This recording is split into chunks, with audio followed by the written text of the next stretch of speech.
Welcome. This is the review of Emperor Doom. When Doctor Doom became Sorcerer Supreme, he was granted the powers during a newer storyline. Personally, one that I haven't read, but I've always liked Doctor Doom as a character, and I knew at some point he had been like Sorcerer Supreme, which Doctor Strange definitely made a mistake, but in his time of desperation, he seemed like he didn't have a choice. But giving Doctor Doom these Sorcerer Supreme abilities was not the best idea, because eventually Doctor Doom would turn on him. And it was during like the vampire storyline from I think a couple years ago. So this is a newer character. So if you're not familiar with this, it's okay, because this is from a newer comic book storyline. As for the figure itself, they cleverly hide that this figure does contain pins. You can see them on the legs, right there, and then seen on the arms, on the gauntlets there. He is pinned, so he's not a pinless figure. So that is one thing to note. The mask does not come off. He doesn't come with an alternate head, and this hood is like permanently on here, so he can kind of look side to side. Can't really look up as much as I would like, so you're kind of limited on the kind of poses you could do with him as far as that goes. I mean, it's a neat looking figure though. I personally like how it looks. He doesn't come with a gun on his belt because he's the Sorcerer Supreme, so if you're wondering why that's not there.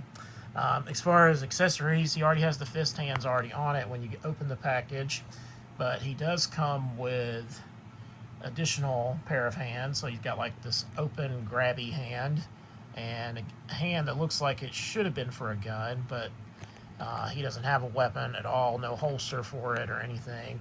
But they do have these green magic effects that we've seen them include on other figures, so you can put them around the fist or these hands to act like he's doing like a spell. So those are the only accessories he comes with, so he's a little light on accessories as far as that goes. He's on an older body type because he does have pins, so keep that in mind if you're thinking about picking this figure up or waiting for it to go on sale. Know that those are some of the difficulties. As far as like movements go,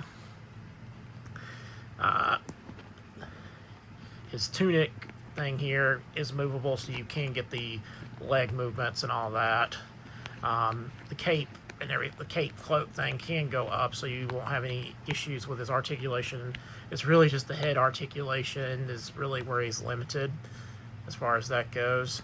I would have liked it for as much as this figure cost if he included a couple more accessories, something, to make it worth the money, because with the rising cost of these figures, it's, they really do need to be including more bells and whistles with these things. At least, maybe an alternative head or something, I don't know, would have been nice to have included with this figure. All in all, still not bad though, if you're trying to wait for this to go on sale, which it probably will at some point. But just let me know in the comments, did you pick this guy up? Are you waiting for him to go on sale to get him? Or is it just a pass because you're like, well, this was like a fleeting moment, in time, so you don't really need this particular version of Doctor Doom? Let me know in the comments. Remember to like, share, subscribe if you haven't already, because every subscription helps the channel grow. Remember to hit that bell notification from my next video drops. And as always, thank you for watching.